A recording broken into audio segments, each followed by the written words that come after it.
Alrighty, how's it going guys? Andy here, and today we're going to be having a look at the HP Officejet 3833 home office printing.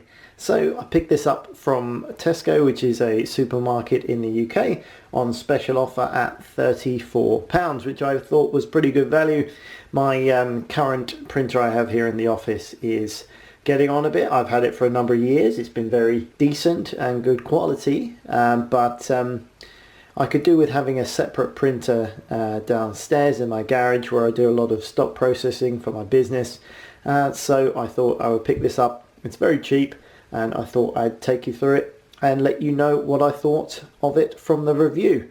So just having a look at the box on the outside, you can see it's got a picture of the printer.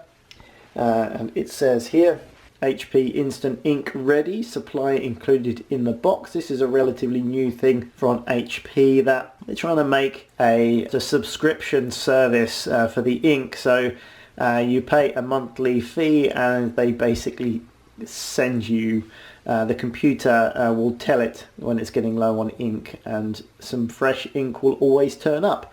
So you're never out of ink is the idea. So it takes the HP 302 cartridges, which my older printer was using the 301. 302s are actually £1 cheaper in Tesco's, I've noticed.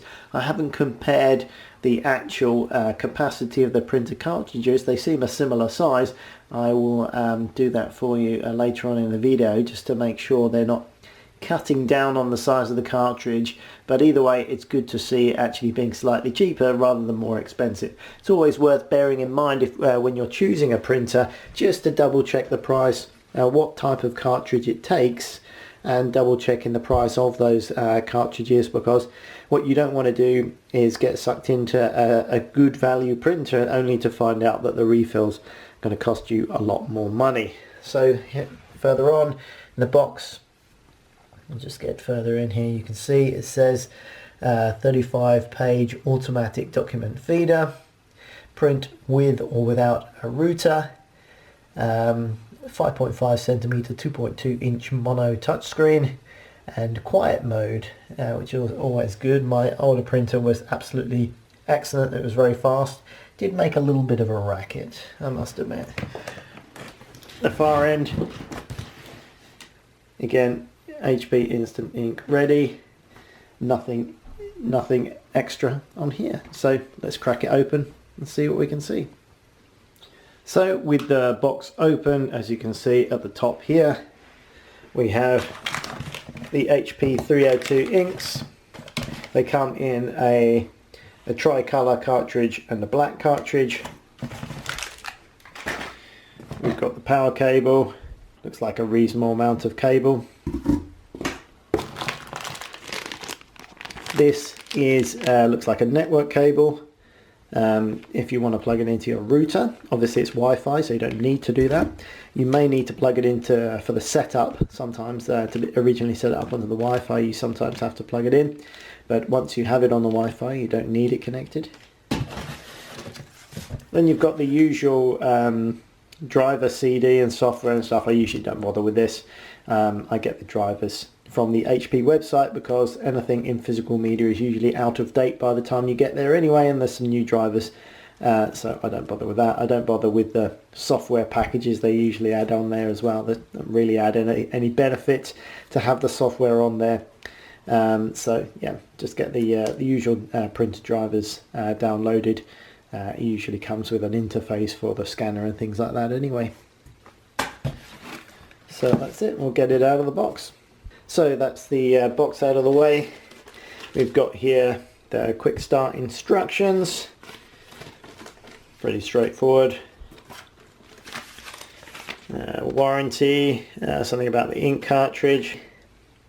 Then you've got your instant ink free printing plan, very interestingly named. So I just wanted to jump in here whilst I'm editing the video, because since I made this video I've looked up a little bit more about the instant ink program, and it's actually really good value. So I would recommend it if you are buying this printer or any modern HP printer. It seems very good value. It's a lot cheaper than actually buying the ink cartridges manually from a store, and obviously it saves you the effort of going to the store and repeatedly buying the cartridges.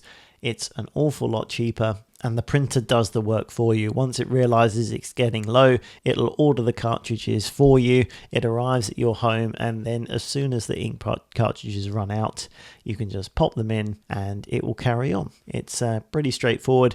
It's very cheap, and much cheaper than using the cartridges. So I would recommend it if you'd like to give it a go.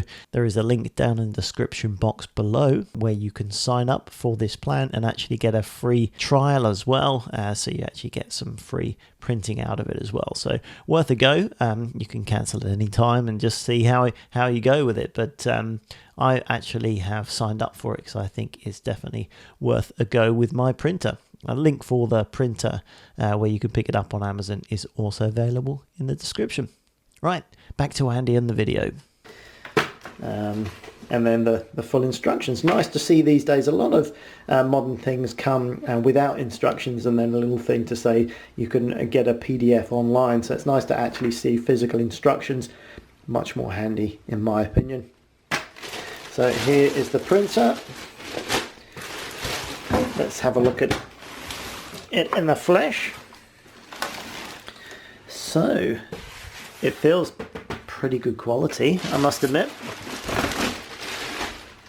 I mean, it's going to be newer than my last printer. I don't know how old my last printer was, but yeah, this feels good quality. The usual sort of plastic here and there. It looks nice. It's relatively compact in terms of size. So other than that, we've just got some adhesive strips to hold down the various different doors that open. Another sticker about the instant ink plan. Other than that, it's just a case of plugging it in and getting it set up. So in the next clip, I'll let you know how easy it is to set up. Alrighty, so here is the new printer on top of my filing cabinet in its new home. It fits reasonably well on here. It doesn't look out of place. It's really not that much different from the last DeskJet that I had. Yeah, it looks pretty smart. One thing I would say is make sure you go through, pull these flaps down here, because they have a lot of transportation tape in here. This is where the printer cartridges go. There's transportation cardboard and tape in there. There was something in here as well, so make sure you go through all of the areas. There was something in here as well, so just go through all of the flaps on the printer and make sure you take the cardboard and the tape out before you start turning it on. Could get some nasty snarl ups otherwise. Back to my point about the cartridges, the difference between the HP 301 and the 302, they're exactly the same size, and I just checked on the interwebs and they have the same capacity and the same number of pages per printer, which is 190 pages. FYI. It does seem that you can get these in XL size, and it does seem better value for money because the XL cartridges are double the price, but you actually get more than double the volume. So if you are looking at these and you want to get slightly better value for money, it's worth paying the extra for them, because you're going to get I think it's 100ml of extra printer ink and quite a bit more pages, I believe. Let me just have a look here. So 190 pages for the standard, and it's actually 480 pages for the XL. So you're getting more value for money by paying double at the time, which is a fair trade-off through spending more of your hard-earned money. I think the standard sizes are £12. I can't remember. Well, I guess they're going to be £24 from the HP website for the XL version, because from memory they're double. By the way, if you're interested in picking up an HP Officejet 3833, there's a link in the description where you can pick one up at a pretty decent price.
Alrighty, that concludes my review of the HP Officejet 3833. If you found this useful, give me a thumbs up, I'd appreciate that. Link to where you can grab this from Amazon is in the description box below. If you're interested in the Instant Ink program, details of that are also in the description box below. That's my review of the printer. Let me know what you think in the comments, and until next time, thanks for watching.